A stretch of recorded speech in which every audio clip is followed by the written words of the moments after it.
palavra de Deus, hoje proclamada, nos ilumina de modo muito especial a todos nós, em nossa vida, de cada dia, em nossa missão.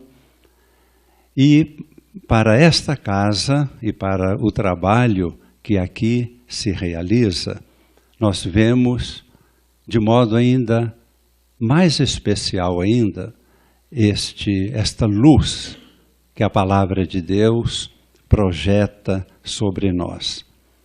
Algumas pessoas já perguntaram: aqui realiza-se uma terapia ou é um movimento religioso? Então, quem sabe a gente consiga dizer uma palavra que ilumine esta pergunta, né, e venha trazer uma resposta. Estamos vendo que estamos dentro de um processo de integração pessoal. Podemos falar de terapia, mas estamos escolhendo este termo, um processo que integra em nossa vida espírito, mente e corpo. Isso nos transforma, nos liberta de situações que feriam a nossa vida e nos dificultavam muito ser imagem e semelhança de Deus. E dentro desse processo acontece um contato nosso com Deus, com o amor, com a luz. Nós não somos aqui uma comunidade religiosa, não somos aqui uma nova comunidade, assim como surgem tantas na igreja. Quem somos? Um grupo de cristãos que procuramos interpretar a vontade de Deus e nos colocamos a serviço para possibilitar que muitos realizem esse processo e tenham uma profunda experiência de uma vida nova. Aqui, uma pequena frase procurando responder à pergunta que vem muito de propósito, a propósito, para o dia de hoje, com a leitura, as leituras que nós ouvimos. Resumindo muito, uma pequena observação sobre a primeira leitura, em que São Paulo, podemos dizer que usou uma estratégia para se livrar diante de um julgamento, declarando-se a favor da ressurreição, provocou um conflito dentre aqueles que o julgavam, entre fariseus e saduceus, mas não é este o aspecto mais importante. No final da primeira leitura, nós temos aquilo que é mais importante e que para nós aqui, nesta casa, é o fundamental. São Paulo traz a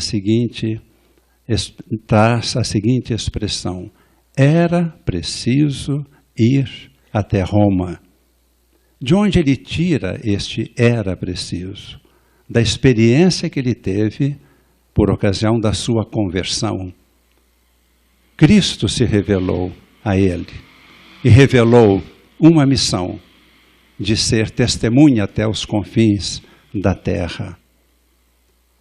Isto ele quer que aconteça não por sua vontade, não por criar um movimento aqui religioso aqui na terra, mas para levar a efeito um objetivo de Deus.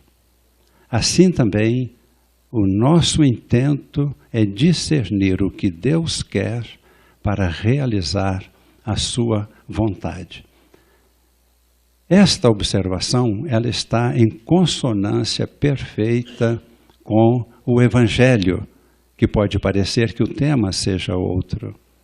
Mas quando Jesus reza e fala ao Pai, pedindo pelos discípulos, e agora no final desse capítulo 17, pedindo por toda a humanidade, ele focaliza o que é preciso acontecer, o projeto do Pai, que já existiu antes da criação do mundo. Jesus tem consciência disto. Ele existiu antes da criação do mundo.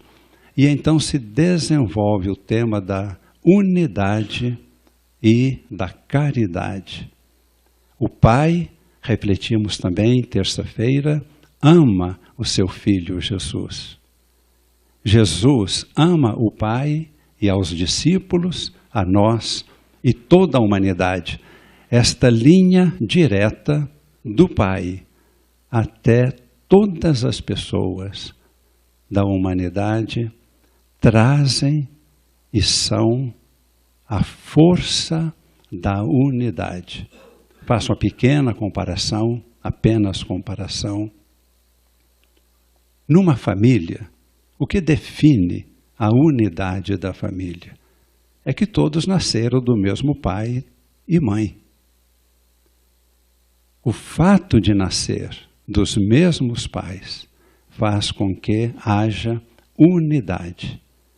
De outro lado, as pessoas entre si, irmãos, devem viver o amor. Unidade e caridade são distintos, mas estão sempre coexistindo e não pode haver um sem o outro. O fato de nascer do mesmo Pai e nascer do amor faz com que todos estejam numa experiência de amor. Assim, nesta semana da unidade, não apenas queremos pedir ao Pai pela unidade dos cristãos e da humanidade toda. Hoje, a nossa oração, ela pode ser diferente. Pai, eu ofereço a minha vida para que todos sejam um. Nós somos beneficiados do amor de Deus. Nem sempre tomamos consciência deste amor. Até pode acontecer que em determinadas épocas a gente tenha a seguinte sensação: será que Deus me ama? Parece que não. Pode acontecer. No nosso processo de integração pessoal, o que acontece nas sessões com a ajuda dos tipiterapeutas é que vamos chegando a experimentar o amor de Deus, vendo Deus como luz, origem de tudo, origem da nossa vida, e experimentamos que Ele nos ama. É esta experiência que podemos ver no texto deste capítulo 17. Por isso ele é tão importante para nós.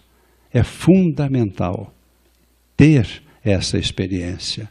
E Jesus insiste de várias formas durante toda a oração. Ó Pai, como Tu me amas, e eu amo a Ti, como estás em mim, e eu em Ti. Eu estou com estes meus discípulos. Peço não somente por eles, mas por todos aqueles que hão de crer através do anúncio que vão fazer da Tua palavra. Nós somos muito agradecidos a Deus pela nossa vida, pela nossa vocação, pela nossa missão. Somos muito agradecidos por este momento tão oportuno de vivenciarmos este amor de Deus. Faço, portanto, o convite para que neste momento, fechando nossos olhos, a nossa súplica elevada ao Pai seja por toda a humanidade, para que este amor divino, esta luz da qual seremos testemunhas especiais, esta mesma luz, irradiando-se sobre toda a humanidade, conduza a humanidade a uma etapa nova, a uma experiência maior do amor, para que verdadeiramente a humanidade possa ser a manifestação de Deus. Que a nossa vida pessoal seja esse testemunho vivo do amor do Senhor, como disse Jesus, para que todos creiam que Tu me enviaste. o nosso amor, a caridade, possibilitará a todos a reconhecer que somos discípulos de Cristo, nascidos no mesmo amor do Pai.